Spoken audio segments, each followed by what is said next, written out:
Estamos bien. ¿Qué es lo que siempre vamos a buscar? Vean, en esta parte se ve bastante bien una de las células. ¿Sí? Esta de acá es una célula, se van a ser, siempre dicen en fibra de forma de pantalón.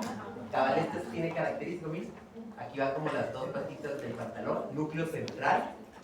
Y así vamos con todas, y también es estriado. Si se dan cuenta, se ven como limitas dentro del citoplasma.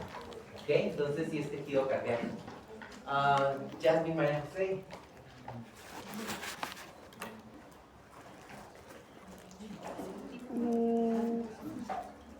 ¿Es vaso? Es vaso, ¿ok? Vamos a ver pulpa roja, pulpa blanca. Vean incluso la parte de la cápsula que está alrededor. Esa cápsula tiende a formar septos de tejido que van a empezar a entrar. Ahí formando, van entrando aquí, esta parte de acá. Y tenemos pues pulpa roja, pulpa blanca. Y siempre se ven también como que fueran pequeñas islitas un poquito, ¿ok? Bueno, ahora sí empezamos con lo grueso. Víctor Simón, ¿cuáles son las características macroscópicas de la esteatosis?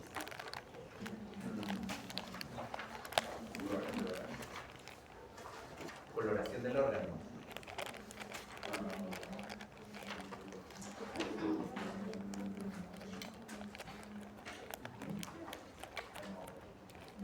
Sí. Hay un aumento del tamaño del órgano. ¿Qué más? Víctor lo dijo, pero ¿qué coloración dice? El color es brillante y el órgano flotaba. El órgano puede flotar en agua. ¿En agua? ¿Puede? ¿Es pálida o amarillenta? ¿Ok? Milton. Consistencia grasosa en la superficie. ¿Algo más nos falta? A ver, espérenme. Bordes redondeados, ¿ok?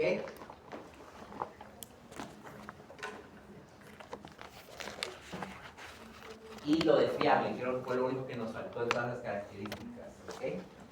Que si se dan cuenta, las de líquido o agua que vimos no tienden a ser fiables, ¿ok? En cambio esta sí tiende a ser bastante fiable, a romperse al momento de empezar a tocar, ¿ok?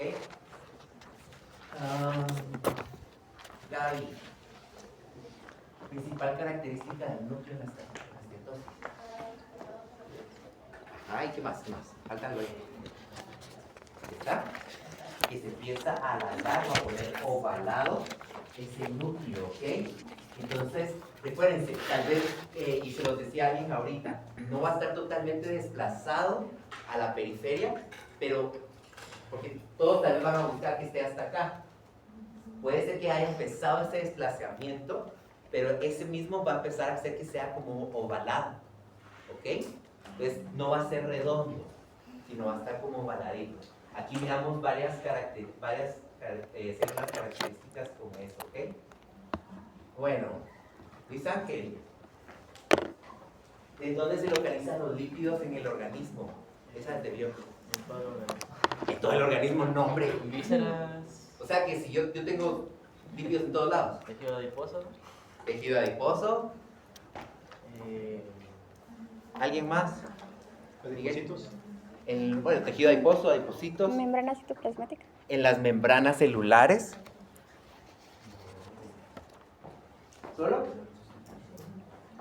Entonces, membranas celulares en los fosfolípidos y en el tejido adiposo. Ahí encontramos normalmente nosotros lípidos en el cuerpo.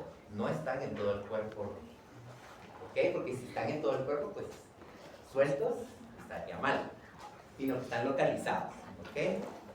Tal vez te referías a que todas las células tienen membrana. A ver, Oscar, ¿cómo se le denomina a la lipoproteína que transporta los lípidos exógenos? La veo aquí, la veo aquí. Yo no los dejo olvidar la veo. Lipoproteína. ¡No! Lipo- ¿Alguien? ¿Exógenos? La H de... La albúmina, ¿no? ¿Ah? El kilomicrón. El kilomitrón es el que me va a ayudar a transportar los lípidos exógenos, los lípidos de la dieta, ¿ok? Los que llevaron bioquímica en mi año, porque no todos estuvieron conmigo. Pero se acuerdan que hay un esquema que vemos nosotros donde entra el lípido y llega a formarse el kilomitrón en el intestino y todo eso. ¿Se acuerdan ese esquema como azulito que vimos, que se tenían puntitos alrededor y así? Pues eso es lo que estamos viendo ahorita cómo se forma, ¿ok? Eso nos va a servir para entender la patogenia de la esteatosis, ¿ok? A ver, el siguiente. Dulce. ¿Cuáles son las partes estructurales que forman el TAC?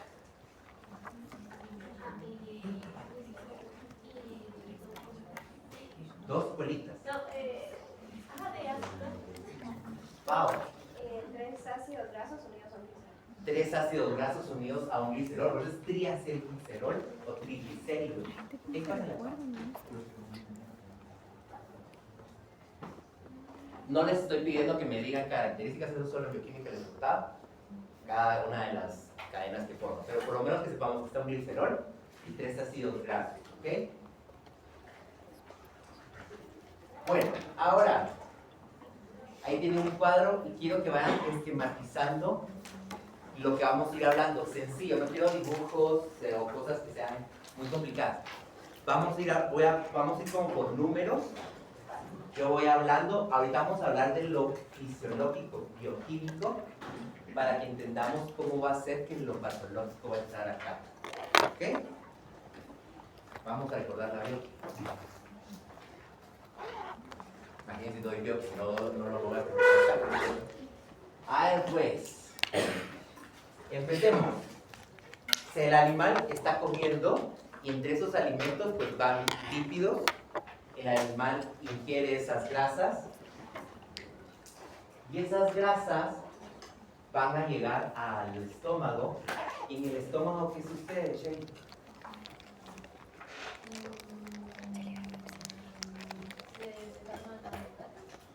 ¿Por qué?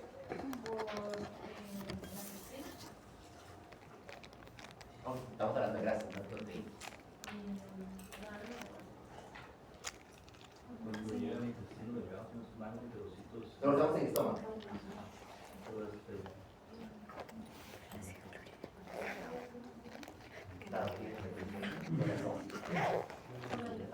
Por la lipasa, ¿ok? La lipasa gástrica. ¿Se acuerdan que hablábamos de las lipasas ácidas en bioquímica? Las lipasas ácidas van a haber en varias partes, va a haber lipasa bucal, lipasa gástrica y lipasa pancreática, ¿ok? ¿Qué sucede? Cuando entran los ácidos grasos, los triglicéridos exógenos, entran al estómago. Al contacto en el estómago va a haber una liberación de una lipasa gástrica. Esta lipasa gástrica desarma o empieza a metabolizar, digamos, a los ácidos grasos de cadena corta mediana. ¿Sí? Más o menos los que teníamos de 12 carbonos, ¿se acuerdan ustedes? Ahí inicia, pero no todos los logra metabolizar al 100. Y ojo acá, inicia. Porque después van a llegar a decir, no es que el doctor dijo que en el estómago se metabolizaban, no. Empiezan a desarmarse un poco esos ácidos grasos, sobre todo cadena corta mediana. Las cadenas largas no se pueden, ¿ok? Ahora sí, entonces, llegan, digamos, todavía esos TACs, esos triacilgliceroles de cadenas largas al intestino. Y en el intestino se llegan a encontrar con varias secreciones. A ver, Kimberly, no. Kimberly, ¿verdad? A ver, Kimberly. ¿Qué funciones tienen las sales biliares en el metabolismo de las grasas? Para emulsificarlas, explícame Llegaba eso. al intestino, ¿qué hacía? Llegan las sales biliares y emulsifican las hemicelas.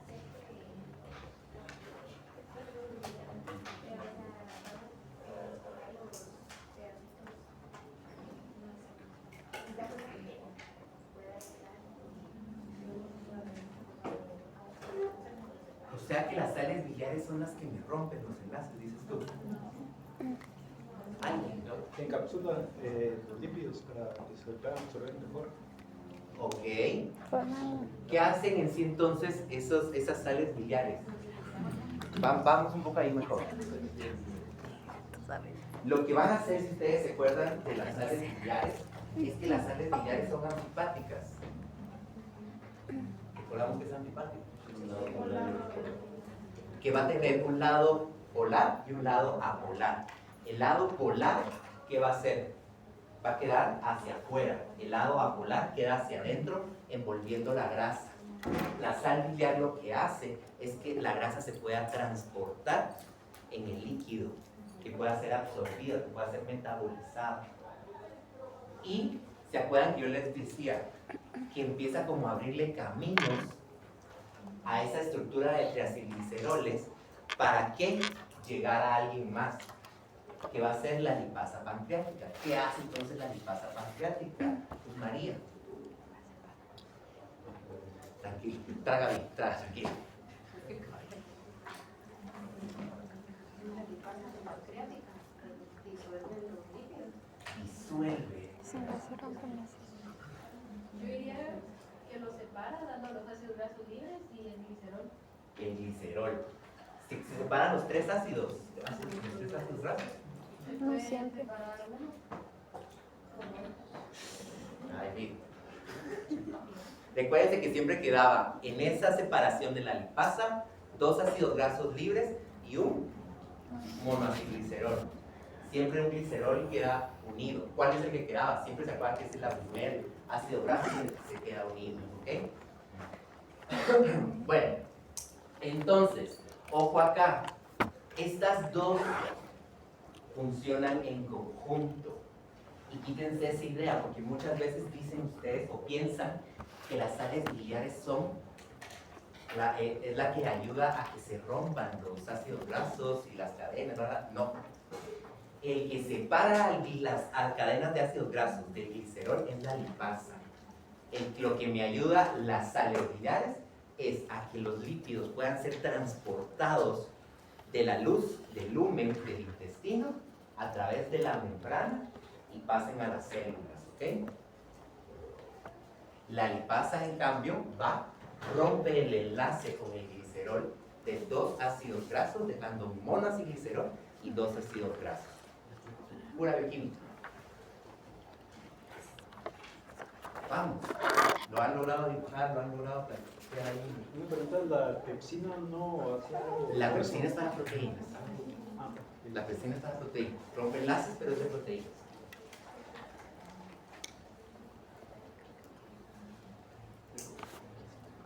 ¿Vamos bien? ¿Puedo cambiar?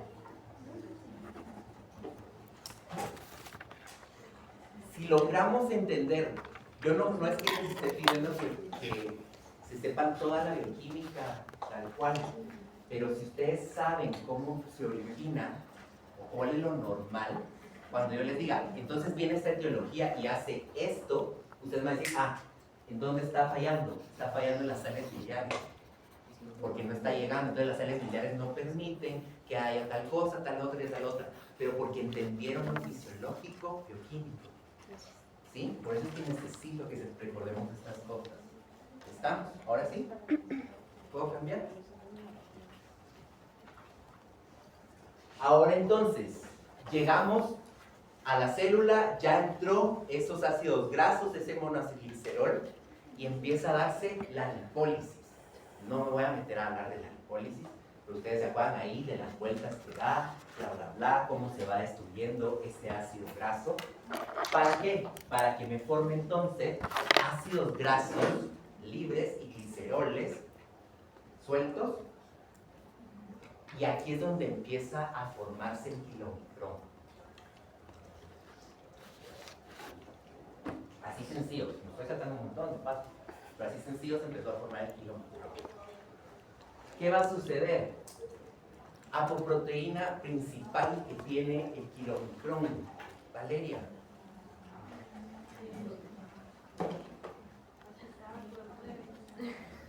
Elena, la principal apoproteína. APO 48. Entonces, es ApoB, no ApoA, pero es ApoB, 48 es la principal. ¿Qué pasa? Esta proteína empieza a agarrar todos esos, ácidos grasos, perdón, y los empieza a tratar de unir, juntarlos, porque esto para dónde se tiene que ir. ¿Se va a sangre? Al hígado. Se va a linfa, ¿sí? Se va por linfa. Se va por linfa porque la molécula es muy grande y el objetivo de esto es que va a llegar este kilomicrón ya por sangre y se acuerdan que empieza a dejar ácidos grasos a tejidos periféricos, el adipocito y el músculo.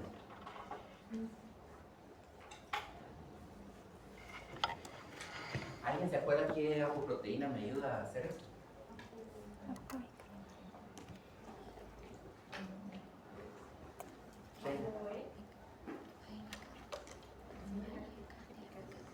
ApoE me ayuda a que el remanente de kilomicrón se vaya a hígado. ApoE no hay. ApoE no hay. Ah, pues sí. La LK y la PK. No. La que me va a ayudar es que se acuerdan que cuando el kilomicrón entra a torrente sanguíneo, se le agrega ApoC2 y ApoE. La ApoC2 es la que me ayuda a entrar en contacto con la LK y todo lo que dijo Yelena, y lo que me va a hacer es que va a empezar por eso a poder dejar. La ApoC2 me ayuda a que los ácidos grasos que van en el kilomicrón entren a estas células. Si no hay ApoC2, esos ácidos grasos no logran entrar en la célula y se quedan navegando en sangre. Por eso es tan importante la ApoC2, que al final es una proteína. ¿Sí? Quédense con eso, es una proteína. Y lo que decía Shay, al final ApoE me ayuda a que cuando ya dejo todos esos ácidos grasos, se activa y entonces me permite que los receptores de hígado empiezan a jalar ese remanente para llevarlo y terminar de metabolizar el kilomicrón. ¿Ok? No pueden estar activos al mismo tiempo. Eso es que lo enseñé yo. Entonces, necesito entonces que se queden ahorita con la idea principal, que ese kilomicrón, así como toda lipoproteína, está formada por apoproteínas. O sea, son proteínas. ¿Ok? Entonces, entran esos ácidos grasos libres, vuelve a haber otras reacciones que ya vimos en Biotic, se vuelven a esterificar, se vuelven a formar trigliceroles y se quedan reservados ahí para cuando se necesite. Lo que decíamos, terminaron, dejaron todo, restos de kilomicrón, van a hígado, hígado termina de metabolizar colesteroles libres, fosfolípidos de la membrana de la lipoproteína, etcétera, etcétera, gliceroles, y él los empieza a distribuir para donde él quiere. ¿Vamos bien? Eso sí te lo digo. Lipoproteína que recoge el exceso de colesterol que se va a formar en las células periféricas. Pau. El HDL, ¿ok? Entonces, el HDL es el que yo necesito para que recoja el exceso. ¿Qué quiere decir eso? Siempre vamos a tener, por eso se acuerdan que yo les decía que este es el que mide cuando les dicen a ustedes, ¿tiene colesterol bueno o colesterol malo? Porque si yo tengo más HDL, lo que me está diciendo es que mi cuerpo está funcionando para recoger lo malo. Si yo tengo más colesterol malo, el LDL y todo esto, lo que está haciendo es que el cuerpo está dejando el colesterol en el organismo. no lo está quitando. Y ahí es donde vamos a empezar a ver problemas en los lípidos, ¿ok? Bueno, importante acá, aquí sí, ApoA1 es la más importante que tiene ella. Esta ApoA1 es la que me ayuda a ir recogiendo todos esos lípidos que quedaron en exceso en las células, como ir limpiando, es la MUNI, recogiendo todo, ¿ok? Todo lo que quedó por fuera, todo lo que ya no sirve, todos esos lípidos que no tienen una función como tal, él los va quitando, ¿sí? Pero igual, vuelvo al mismo punto, necesita de una proteína para recogerlos. Y recuérdense que el HDL tiene un límite, no es que yo le pueda meter todo lo que yo quiera de líquido, sino se va llenando, se va llenando, se va llenando, y llega un punto donde ya no pasa de ahí, ¿ok? ¿Vamos bien? ¿Sí? Si me está entendiendo esto, entendemos la patogenia, ¿sí? Por favor, sean sinceros. Va. Ahora entonces, veamos qué sucede en la célula para que se dé esto. Entonces, terminamos a grandes rasgos lo que es bioquímico normal. Empecemos a ver la patología, ¿ok? Ácido graso llegó a la célula, se esterifica, resumen de lo normal. Formaron triacilgliceroles, llegan las apoproteínas otra vez, se forman lipoproteínas que ya van a salir de la célula. Aquí ya empezaríamos a hablar de una LDL, VLDL, todas esas que salen del hígado, digámoslo, ¿ok? ¿Qué hacen esto? Y se los dije también cuando vimos en bioquímica. Las apoproteínas son como un bus que le permiten a los ácidos grasos, a los lípidos, salir y moverse por el torrente sanguíneo. Si yo no tengo proteínas, bueno, si los lípidos y proteínas no tienen esta parte proteína, no pueden moverse, porque recuerden que los lípidos son apolares, no se pueden mover en líquido. ¿En dónde se tiene que transportar todo? Por sangre. Sangre es un líquido, ¿sí? Entonces, vuelvo al mismo punto. Necesito que haya proteínas. ¿Ok? Necesito que mis proteínas estén bien. Organelos que me ayudan o intervienen en el metabolismo de lípidos. Alguien que me diga uno. Que me levante la mano, Lashmi. ¿No? No, sí, Jasmine.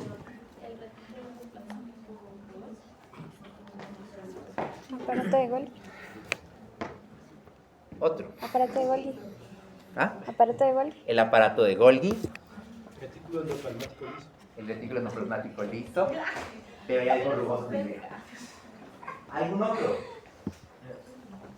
Hay uno muy importante. Los ribosomas pueden ayudar un poco, ¿sí? Los lisosomas es otro más importante.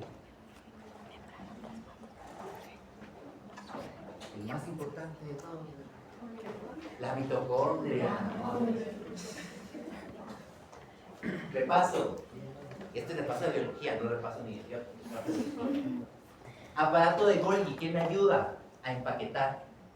Los lípidos se van a formar de una manera y el aparato de Golgi me ayuda a hacer una biosíntesis y a empaquetar esos lípidos para que puedan tener una función en las membranas celulares, una función de fosfolípidos, una función de almacenamiento, de transporte, etc.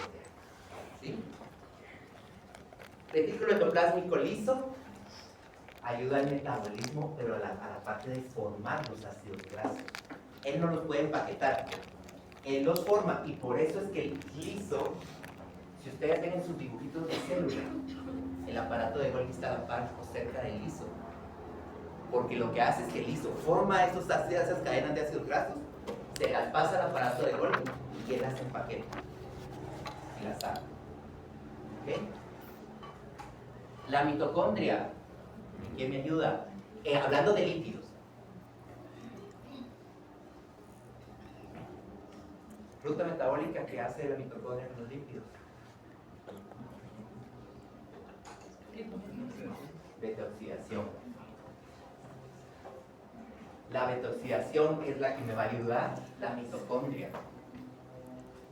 Lisosomas tienen ciertas enzimas, que son proteínas también, que me ayudan a desarmar los lípidos, ¿ok? Que me van a ayudar a desarmar. Y vuelvo al punto, proteínas. ¿Estamos? Si un organelo de estos falla el metabolismo de los lípidos. Por eso es importante que ustedes sepan para qué sirve cada organelo, no es porque uno tenga ganas de joderlos. Porque si ustedes me dicen, yo les digo, miren, está fallando el retículo endoplásmico liso, ustedes me van a decir que está fallando ¿qué? Hablando de lípidos. La formación de ácidos grasos no se está dando correctamente.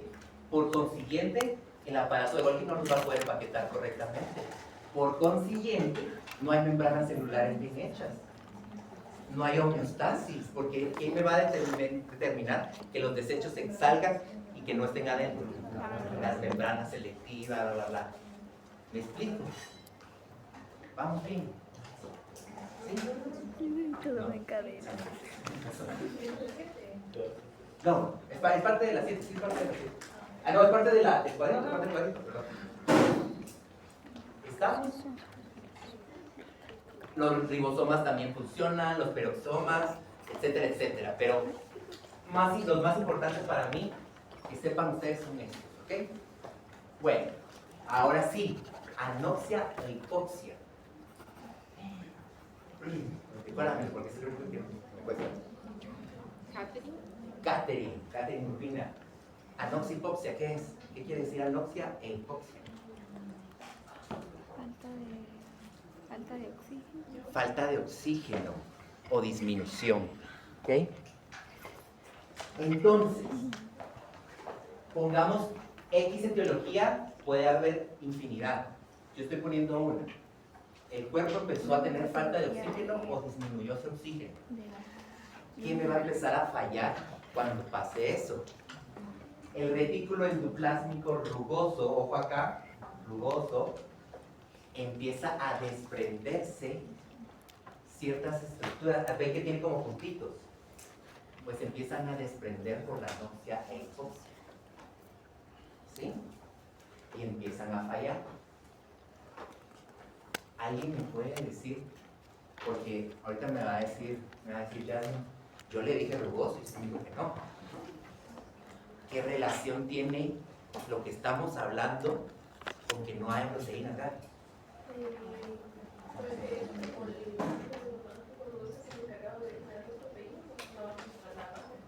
No va a funcionar nada más que ahí me saltaste algo. Ahí vas a ir, pero te me saltaste algo. No, me dijiste, no va a funcionar porque va a tener proteína, entonces no va. Relacionarlo con lípidos. Relacionarlo con lípidos. Es lo único que te falta.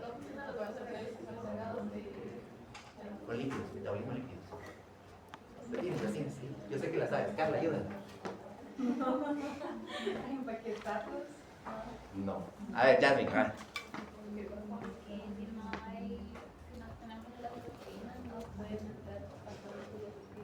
¿Por qué no hay? Pero porque no va a haber apoproteínas, ¿ok?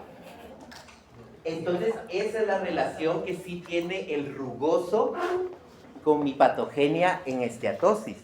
Al haber una anoxia o hipoxia, lo primero que me empieza a fallar es el rugoso y se empiezan a desprender esas proteínas que tiene ahí. O la forma, no las proteínas, sino estas estructuras que me ayudan a formar las proteínas. Y lo que dijimos, la clave para las lipoproteínas es tener apoproteínas. Si no hay apoproteínas, no funciona. ¿Qué quiere decir eso? Por ahí ya vamos a agarrarlo en el hilo un poquito. ¿Qué quiere decir? Que los lípidos no van a estar metabolizándose correctamente. Porque no va a haber apoproteína A1. ¿Quién me afectaría ahí? Ay, no me hagas eso, la HDL ya no recoge el exceso, deja el exceso ahí, porque no hay ApoA1. No hay ApoC2. No se pasan a las células. No hay ApoB48.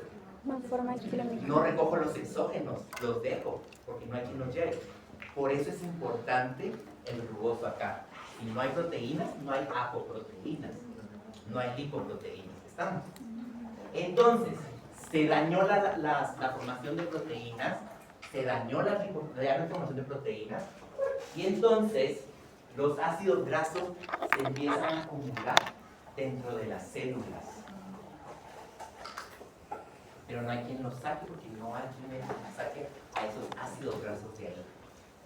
Entonces, se formaron triglicéridos, la apoproteína los debería sacar, pero como no hay, la grasa se empieza a quedar adentro de las células y no sale.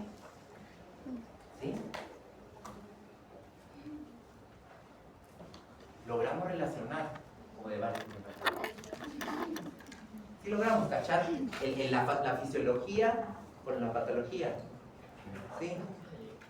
Va. Esa grasa se queda aquí y era lo que vimos en la semana pasada, que son estas vacuolas de grasa que se están formando adentro de la célula. Lo que me decían al inicio, creo que fue Gaby. El núcleo se empieza a desplazar porque la vacuola se empieza a quedar adentro de la célula, etcétera, etcétera. ¿Sí? ¿Cachamos? Ojo acá. Dijimos que era reversible o irreversible esta lesión. Reversible, pero es hasta un cierto punto. Si la etiología dura mucho, no sé si ustedes ya vieron regeneración en histoembrios. ¿No? El hígado puede regenerarse y lo vamos a ver en inflamación, pero para que ya lo tengan ahí en mente. Siempre y cuando las líneas donde van los hepatocitos, el tejido conectivo, no se dañen. Si ese tejido, esos rieles donde van todos los hepatocitos se dañan, el hígado ya no puede regenerarse. ¿Ok? Lo vamos a ver más a profundidad cuando miremos inflamación. Entonces, la esteatosis se puede dar por anoxia y por falta de lípidos en los alimentos. Por muchas cosas. Puse una, ahorita vamos a ver más adelante las etiologías. Entonces, por eso lo pongo como un signo de interrogación, porque si es reversible, si yo logro quitar a tiempo la etiología, y el animal regresa a su bienestar. Si el animal continúa con esa etiología, el hígado llega a un punto donde ya no va a poder, o las células en general ya no pueden funcionar. ¿Ok? Ahora entonces, como tal, la esteatosis es el trastorno en el metabolismo de los lípidos en el que se acumulan las grasas en células que no sean tejido adiposo, que sean tejido no adiposo. ¿Sí? Lo que hablábamos la semana pasada, ¿se acuerdan? Díganme, ¿sí? ¿No? ¿Sí se acuerdan? Órganos más afectados, repito, como siempre, no es que no se afecten los demás, pero los más afectados son corazón, riñón e hígado.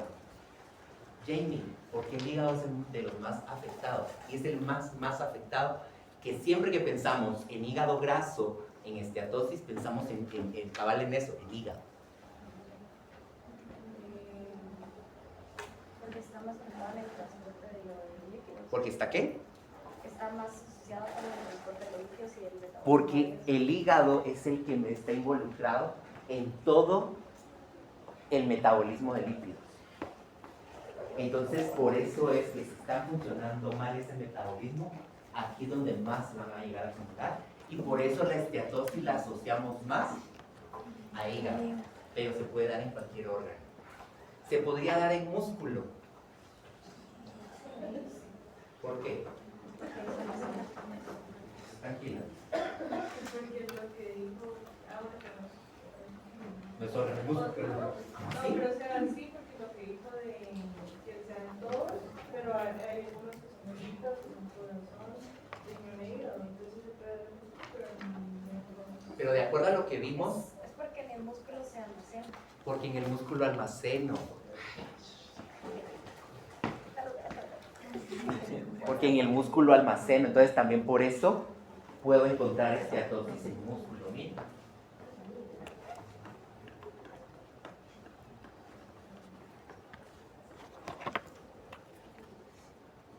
¿Vamos bien? ¿Sí? ¿Seguro? Ahora entonces, ¿qué sucede?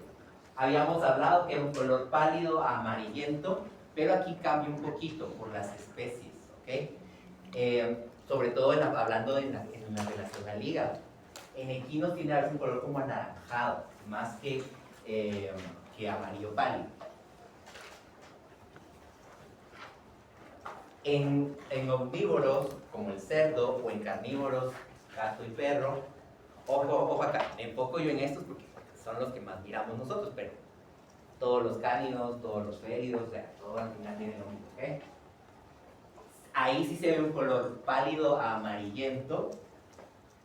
Color normal del hígado, vino tinto. Y en estos, en los bovinos, sobre todo hay ciertas razas, se tiende a ver como un color más amarillo, ¿ok? No se les ve ni este, sino es más amarillo. Cambia un poquito también por el tipo de alimentación, hay unos que van a tener más grasa, otros que van a tener menos grasa, entonces eso influye también un poco en las coloraciones que van a ir tomando, ¿ok? Ahora sí, el 7. Escriban ahí qué presenta cada uno como signo. Ahí.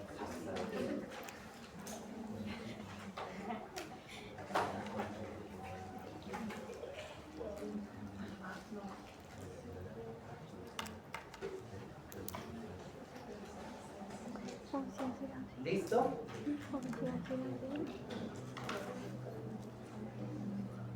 Sergio, ¿qué presenta el A como signo? Sobrepeso. Obesidad. Obesidad sería lo correcto, ¿ok? El sobrepeso pues lo tomaríamos tal vez solo como que está un poco arriba de lo normal. Ajá. Esto ya es obesidad. Y el B, ¿cómo llamaríamos como signo? ¿Ah? Anorexia, no. ¿Anorexia qué es? Ojo acá. Pausa. Anorexia, concepto. Falta de apetito o que no está comiendo. Ahí está no comiendo. Desnutrición no es signo. Caquexia. Creo que por allá alguien lo había dicho también, ¿no? No sé si fue mito. Entonces, estamos viendo obesidad y caquexia. Ahora viene la pregunta de analizar. ¿Cuál de estos dos pacientes tiene esteatosis? ¿O puede tener esteatosis? El A, el gordo, ¿va? Siempre los gorditos, qué malo. El gordito. El delgado, el caquético, no. Yo pensaría que el B, porque es el que tiene como la falta de nutrientes, no va a traer todas esas proteínas para hacerlo. Pues por eso. O sea, tal vez tiene un poco de No vas mal, pero los pero órganos te van a falta estar afectados. agarra bien el timón. Esas apoproteínas que se necesita para procesar los líquidos Ok, no las va a tener. te compro esa. Necesito aproproteínas y él no está consumiéndolas. ¿Qué más está pasando en él bioquímicamente?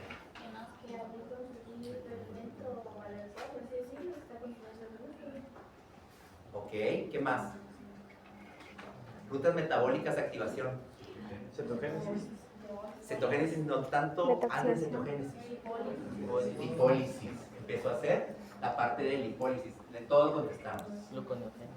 Así en conjunto. Ojo acá, los dos pueden tener esteatosis. No sean malos, no solo el gordo.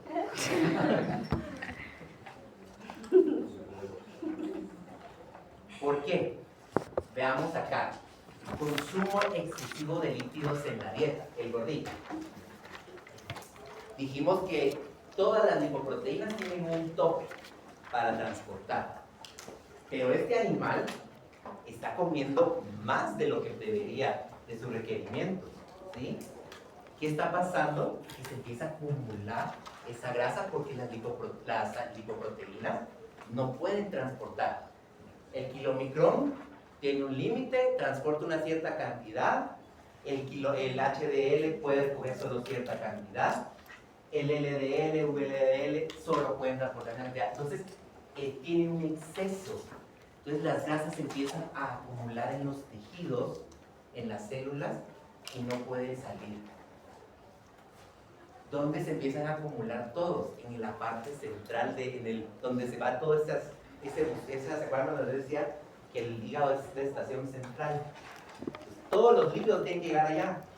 Imagínense que esa estación de bus está al tope. Ya no pueden llegar más lípidos. Pero ¿dónde tienen que llegar por lógica? Ahí. Entonces empiezan a acumular. Y entonces por eso empezamos a tener la esteatosis. Dietas deficientes, ya lo que decía Jenny. Deficientes en proteínas. Deficientes, lo que decía Silvia también, en carbohidratos. Si no tengo carbohidratos, no activo glucólisis, ciclo de Krebs, cadena transportadora, formada de P, ¿qué hace el cuerpo? ¿Se acuerdan cuando yo les decía? Agarro de los lípidos y empiezo a formar energía. ¿Formo más? Sí, pero no es la mejor energía. Porque movilizar, ¿se acuerdan que ya hablábamos de bioquímica, de que movilizar las grasas no es correcto por mucho tiempo? Los que hacen ejercicio, les explicaba yo, hacen sus ayunos intermitentes para movilizar las grasas, pero después hacen una muy buena comida para que eso haga homeostasis en el cuerpo. ¿Estamos? Bueno, intoxicaciones por algunos compuestos como fósforos, ahí intervienen interacciones de movimientos de electrolitos, y si no, sobre todo si hay mucho fósforo. ¿Se acuerdan cuando mirábamos cadena transportadora? ¿Sí? Y se acuerdan cuando mirábamos los desacopladores y mirábamos todo esto, pues se desacoplan esos complejos de la cadena y entonces no hay formación de energía. No hay formación de energía que me lleva a mover las grasas en exceso. ¿Sí? Este animal caquético movió todas sus grasas en exceso, faltan proteínas y entonces por eso se le da la esteatosis. ¿Ok? Anoxia, hipoxia, ese ya lo explicamos. Enfermedades, creo que más que lógico, porque la diabetes mellitus, relacionado con lo que dijo Silvia, acetonemia o toxemia de la preñez, están causando esto. Hay faltas de energía normalmente, o de glucosa, de carbohidratos, en casi todas estas, ¿ok? Por diferentes situaciones, pero existe. ¿Estamos? ¿Quedó claro? ¿Lo logra contestar? Ay, el que no me la conteste, le jalo las orejas. Ay, van a quedar puros misterios. Bueno, pues entonces ya estamos. Pasan sus hojitas. Los veo mañana. Ya se acuerdan de que el viernes tienen corto de imágenes, pongan una alarma, hagan los ejercicios. Tienen hasta el jueves para hacer los ejercicios en línea.